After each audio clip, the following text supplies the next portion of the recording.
13 শ্রেণীর মানুষ আছে এরকম, যারা রোজা রাখে, ইবাদত করে, নামাজ পড়ে, রোজা করে, হজ যাকাত সবই করে। দ্যাট মিনস একজন মুসলমান যেমন আমল করে ঠিক তেমন সে প্রতিটি আমল করে, বাট প্রত্যেকটা আমল আদায় করার পরেও তার কোনো আমলই আল্লাহ তাআলার কাছে অ্যাকসেপ্টেড হয় না, তার কোনো আমলই আল্লাহ তাআলার কাছে গ্রহণযোগ্য হয় না, তার আমলে কোনো সওয়াব সে পায় না। এই 13 শ্রেণীর হতভাগা কারা এবং কোন কোন বদ গুণের কারণে তারা তাদের আমলগুলোকে আল্লাহ তাআলার কাছে গ্রহণযোগ্য করাতে পারে না, 13 শ্রেণীর মানুষকে আজকে আমরা জেনার ট্রাই করবো। সকলে মন খুলে বললেন ইনশাআল্লাহ।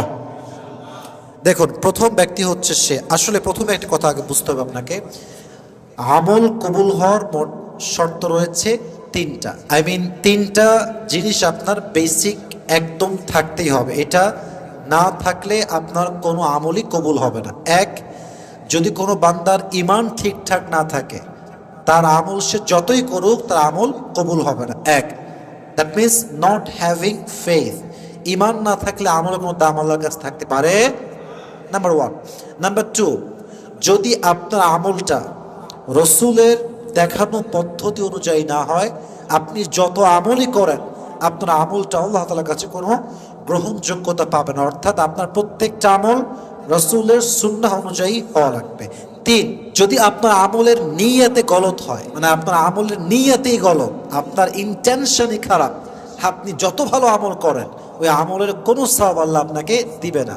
ফর এন এক্সাম্পল, আপনি দান করছেন শো অফ হিসেবে, আপনি নামাজ পড়ছেন শো অফ, আপনি ভালো কাজ করছেন জাস্ট শো অফ, এটার কোনো দাম আল্লাহর কাছে নাই। নিয়তটা হচ্ছে সবচেয়ে দামি। ইন্নামাল আমালু বিন্নিয়াত, প্রত্যেকটা আমলের জাযা আপনি পাবেন বেসড অন ইউর ইন্টেনশন, আপনার নিয়ত আল্লাহ দেখবেন। এই 3টা শর্ত বেসিক আপনার লাগবেই লাগবে। তবে হ্যাঁ, এই 3টা শর্ত থাকার পরেও 13 শ্রেণীর মানুষ আছে এমন, যাদের দোয়া যাদের ইবাদত, যাদের আমল আল্লাহর কাছে কবুল হয় না, তার কোনো সওয়াব সে পায় না। নাম্বার 1, যদি কোনো হিন্দু বা বিধর্মী ইসলাম গ্রহণ করে এবং ইসলাম গ্রহণ করার পরে আবার সে শিরক করে, একটু ভালো করে বুঝবেন। যদি কোনো মুসলমান, সে আগে হিন্দু ছিল বা বিধর্মী ছিল, দেন হি বিকেম এ মুসলিম, সে মুসলমান হয়েছে, মুসলমান হওয়ার পরে সে আবার পূজা করছে, আবার সে পূজার সঙ্গে জড়িত হচ্ছে, শিরকিয়াতের কাজ করছে, এমন অবস্থায় তার কোনো ইবাদত আল্লাহর কাছে কবুল হবে না। যদি সে তার ইবাদতকে কবুল করাতে চায়, তাহলে তাকে আবার মুসলমান হতে হয় পরিপূর্ণ, এবং সে যেই দেশে আছে বা যেই গোত্রে আছে, যে এলাকায় আছে, এই বিধর্মীদের মাঝখান থেকে বের হয়ে তাকে মুসলিম এলাকায় বসবাস করতে হবে, এবং শিরক থেকে পরিপূর্ণ ফিরে এসে একনিষ্ঠভাবে ইখলাসের সাথে, শিরকিয়াত ছাড়া সে যদি আবার আমল করতে পারে এই শর্তগুলো মেনে, তাহলে তার ইবাদত আবার কবুল করবে একজন, তিনি কে? 1। 2, ওই বান্দার ইবাদত আল্লাহর কাছে কবুল হয় না, বা তার দান আল্লাহর কাছে কবুল হয় না যেই দানটা সে করে হারামের টাকায়। ওয়ালা সাদাকাতা মিন গুলুল, আপনি একটা ভালো আমল করছেন চ্যারিটির মাধ্যমে দান করে, বাট আপনি দান করছেন যে সোর্স থেকে, এই সোর্স, এই আর্ন মানে সোর্সটাই হচ্ছে হারাম। এটা আপনি যতই দেন, কয়েক কোটি দিলেও আপনি বিন্দু পরিমাণ কোনো সওয়াব পাবেন না। 2 নাম্বার। 3 নাম্বার, ওড়না ছাড়া যদি কোনো মহিলা ইবাদত করে, যেমন নামাজ সে পড়েছে কিন্তু ওড়না নাই, তার সতর ঢাকার যে বিধান আছে, ঠিক আছে, সে সেগুলো ঢাকে নাই, তাহলে কি হবে? এই নামাজটার কোনো দাম আল্লাহর কাছে নাই। হাদিসে আসছে, লা ইয়াকুলুল্লাহু আস-সালাত হাইলুন ইল্লা বিল খিমার, কোনো নারী যদি খিমার ছাড়া, সতর ঢাকা ছাড়া নামাজ সে আদায় করে, তাহলে তার নামাজের কোনো সওয়াব আল্লাহর কাছে সে পাবে না। এখন মহিলাদের সতরের ক্ষেত্রে অনেক কথা আছে, এগুলো ব্যাখ্যা আমি অন্য সময় দিব ইনশাআল্লাহ। তবে মাথায় রাখতে হবে, সতরের মধ্যে যেই পার্টগুলো আসে, এই পার্টগুলো না ঠেকে কোনো মেয়ে যদি নামাজ আদায় করে, তার নামাজের কোনো সওয়াব আল্লাহর কাছে থাকবে না। আল্লাহ প্রত্যেকটা মেয়েকে এটা বোঝার তৌফিক দান করুন, সকলেই মন খুলে পড়া আমিন। পাশাপাশি 4 নাম্বার, ওই মহিলার নামাজ কবুল হবে না, আদায় হবে না যেই মহিলা নামাজ পড়তে যাওয়ার সময়, মসজিদে যাওয়ার সময় সুগন্ধি ইউজ করে, তার নামাজটা আল্লাহর কাছে কবুল হবে না। এটা সহিহ ইবনে হিব্বানে আছে এবং ইবনে মাজাতেও হাদিসটা আছে। যদি কোনো মহিলা সুগন্ধি ব্যবহার করে মসজিদে যায়, তার নামাজ আদায় করলে তার সওয়াবটা আল্লাহ তাকে দান করবেন না। 5 নাম্বার, ওই ব্যক্তির নামাজ কবুল হয় না, ইবাদত কবুল হয় না যেই মানুষটা একজন ইমাম এবং তার উপরে তার মুসল্লিরা ন্যায়সঙ্গত কারণে অসন্তুষ্ট। এটা বোঝার ট্রাই করবেন। আমি একজন মসজিদের ইমাম এবং আমার উপরে আমার মুসল্লিরা অসন্তুষ্ট, এবং অসন্তুষ্টর কারণ লজিক্যাল, সামাজিকভাবে তারা আমার প্রতি সন্তুষ্ট নয়। কেন? তারা জানে আমি একজন ইমাম, বাট আমি সুদ খাই। তারা জানে আমি একজন ইমাম, আমি ঘুষ খাই। তারা জানে আমি একজন ইমাম, আমার বউ পর্দা করে না। ন্যায়সঙ্গত কারণে তারা আমার উপরে নারাজ, অসন্তুষ্ট। অতএব আমার নামাজ আল্লাহর কাছে কবুল হবে না। অতএব সেই ইমাম যার উপর তার মুসল্লিরা ন্যায়সঙ্গত কারণে অসন্তুষ্ট, তার নামাজের কোনো দাম আল্লাহ তাআলার কাছে নাই। 5 নাম্বার। 6 নাম্বার, এমন স্ত্রী যার উপরে তার স্বামী নারাজ সঙ্গত কারণে, এবং এটা লজিক্যাল কারণ। যেমন স্বামী নারাজ, বউ 5 ওয়াক্ত নামাজ ঠিকঠাক পড়ে না। স্বামী নারাজ, বউ তার কথা পালন করে না। স্বামী নারাজ, তার বউ তার আব্বা আম্মার খেদমত ঠিক মতো করে না। এইরকম মেয়ে যদি কেউ হয় যে তার উপরে স্বামী যুক্তিগত কারণে অসন্তুষ্ট, নারাজ, হাদিসে আসছে এইরকম মহিলার পর নামাজ আল্লাহর কাছে ইবাদত কবুল হবে না। আল্লাহ প্রত্যেকটা মেয়েকে স্বামীর আনুগত্যশীল হওয়ার তৌফিক দান করুন। সকলে পড়া আমিন। মাথায় রাখতে হবে, কিছু স্বামী আছে এরা বাই বার্থ, মানে জন্মগতভাবেই খাইস্টা থাকেন। এরকম কিছু স্বামী খাইস্টা, কথাবার্তা কোনো সাইজ নেই, হুদাই রাগ করে। এই যে কেন রাগ করছে নিজেও জানে না, কেন জানে তাও জানে না, এরকম অনেক স্বামী আছে। তো যদি কোনো লজিক ছাড়া হুদাই অসন্তুষ্ট, খালি এমনি রাগ দেখায়, খালি এমনি খোঁড়া দেয়, এমন স্বামী রাগ করলেও কি না করলেও কি তার ইবাদত কবুল হবে। হ্যাঁ, যদি স্বামী কোনো লজিক্যাল কারণে রাগ করে, অসন্তুষ্ট হয়, তাহলে তার ইবাদতটা আল্লাহ তাআলার কাছে অ্যাকসেপ্টেড হবে না। তাহলে 6 নাম্বার, এমন স্ত্রী যার উপরে স্বামী লজিক্যালি নারাজ, সামাজিকভাবে হোক বা আল্লাহর বিধান না মানার জন্য হোক, যেভাবে হোক সে তার উপরে নারাজ রয়েছে। 7, এমন দাস যে মালিক থেকে পালিয়ে গিয়েছে।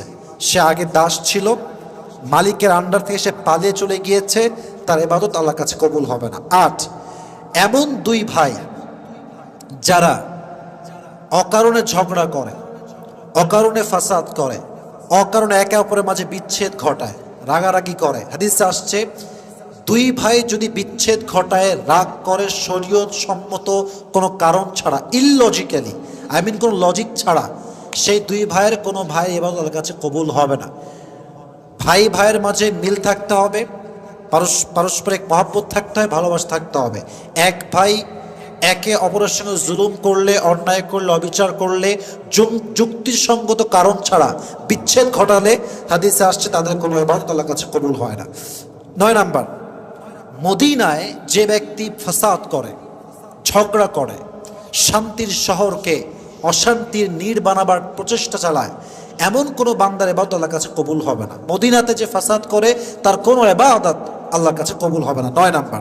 10 নাম্বার, যেই সন্তান তার আব্বা এবং মায়ের অবাধ্য, মানে তাদের কথা মানে না, ডানে বললে বামে যায়, বামে বললে ডানে যায়, প্রত্যেকটা কথাকে তারা অবাধ্য হয়, এমন সন্তানের ইবাদত যতই সে করুক আল্লাহর কাছে কবুল হবে না। কোরআনে আল্লাহ তাআলা বলছেন, ইম্মা ইয়াবলুগান্না ইনদাকাল কিবার আহাদুহুমা আও কিলাহুমা ফালা তাকুল লাহুমা উফ। তার আগে আল্লাহ তাআলা বলেছেন, ওয়াবিল ওয়ালিদাইনি ইহসানা, as a son, as a daughter, you must have to be good with your parents. তুমি সন্তান হিসেবে তোমার ব্যবহার হবে আব্বা আম্মার সঙ্গে সুন্দর ব্যবহার।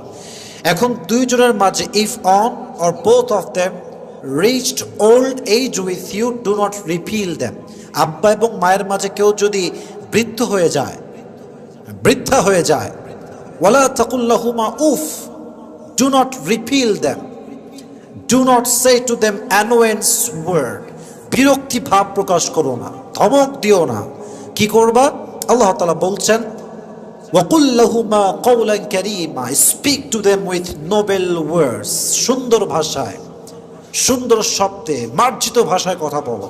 ওয়াফিদ লাহুমা জানাহা দুল্লি মিনার রাহমা, and lower them the wing of humility, বিনয়ের ডানা বিছিয়ে দাও, ভদ্রতার ডানা বিছিয়ে দাও।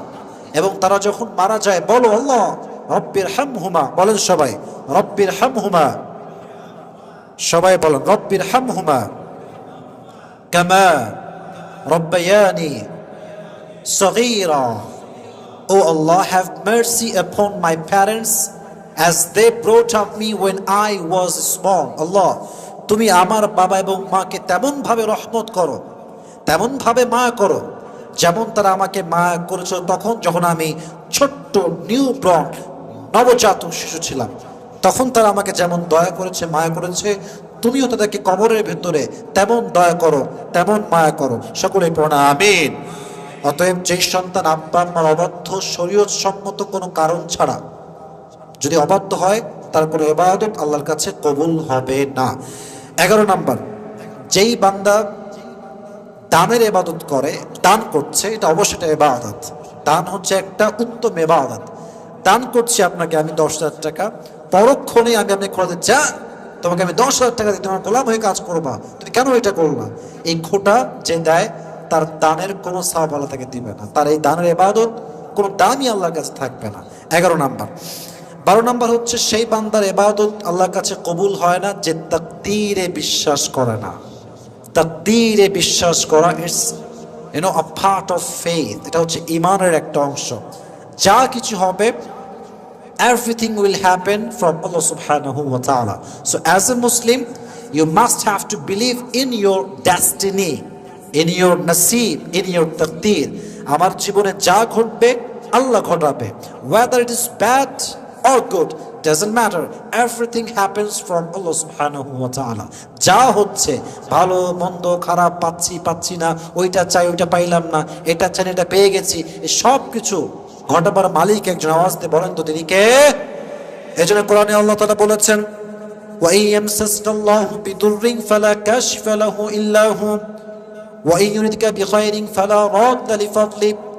যদি আল্লাহ রাব্বুল আলামিন বান্দার কোনো উপকার করতে চায়, কল্যাণ চায়, পৃথিবীর সমস্ত মানুষ যদি এক কাতারে দাঁড়িয়ে যায় যে আপনাকে ক্ষতি করবে, and they wanna harm you, আপনাকে ক্ষতি করতে চায় তারা, বাট আল্লাহ চায় আপনাকে ভালো করবে, দুনিয়ার সমস্ত শক্তি মিলে কোনো ক্ষতি কি আপনারা করতে পারবে? অসম্ভব। যদি আল্লাহ আপনাকে কোনো বিপদে ফেলতে চায়, and the whole world is with you, পুরো দুনিয়ার মানুষ they are taking your side, তারা আপনার পক্ষ নিচ্ছে, কিন্তু আল্লাহ আপনার বিপক্ষে। আল্লাহ আপনাকে ফেলতে চায় বিপদে, আল্লাহ আপনাকে পরীক্ষা করতে চায়, দুনিয়ার সমস্ত শক্তি মিলেও কি আপনাকে বাঁচাতে পারবে? দিস ইজ কল্ড তাকদীর। ভালো মন্দ যা হবে আল্লাহর পক্ষ থেকে হবে। So as a Muslim I have to believe in my তাকদীর, ইন মাই ডেস্টিনি। আল্লাহ আমাদের সবাইকে ভাগ্যে বিশ্বাস করার তৌফিক দান করুন। সকলে পড়া আমিন। সর্বশেষ, ওই বান্দার ইবাদত আল্লাহর কাছে কবুল হবে না, ওই বান্দার নামাজ আল্লাহর কাছে কবুল হবে না যে বান্দার নামাজ পড়ে অপবিত্র অবস্থায়, ওযু করে নাই, অথবা কাপড় পবিত্র না, পায়জামা পবিত্র না, নাপাকি লেগে আছে, ঠিক মতো উজু করে নাই, গোসলের ফরজ বিধান পালন করে নাই, স্টিল হি ইজ নট হলি, সে পবিত্র না, সে অপবিত্র হয়েই নামাজ পড়ছে, অপবিত্র হয়েই সে সেজদা করছে, সে 1000 সেজদা দিলেও তার ইবাদত আল্লাহর কাছে কবুল হবে না। অতএব সেই বান্দার ইবাদত বা নামাজ আল্লাহ তাআলার কাছে কবুল হবে না যে বান্দা ইবাদত করে, নামাজ আদায় করে উইথাউট অ্যাবলিউশন, ওযু ছাড়া, কোনো রকম পবিত্রতা ছাড়া যে বান্দা নামাজ পড়ে তার নামাজের কোনো দাম আল্লাহ তাআলার কাছে নাই। অতএব যেই 13 শ্রেণীর মানুষের ইবাদত, নামাজ, রোজা, দান, সাদাকা কবুল হয় না, এই প্রত্যেকটা বাজে গুণ থেকে, প্রত্যেকটা কারণ থেকে আল্লাহ পুরো বিশ্বের মুসলিম জাতিকে হেফাজত করুক। সকলেই মন খুলে পড়া আমিন।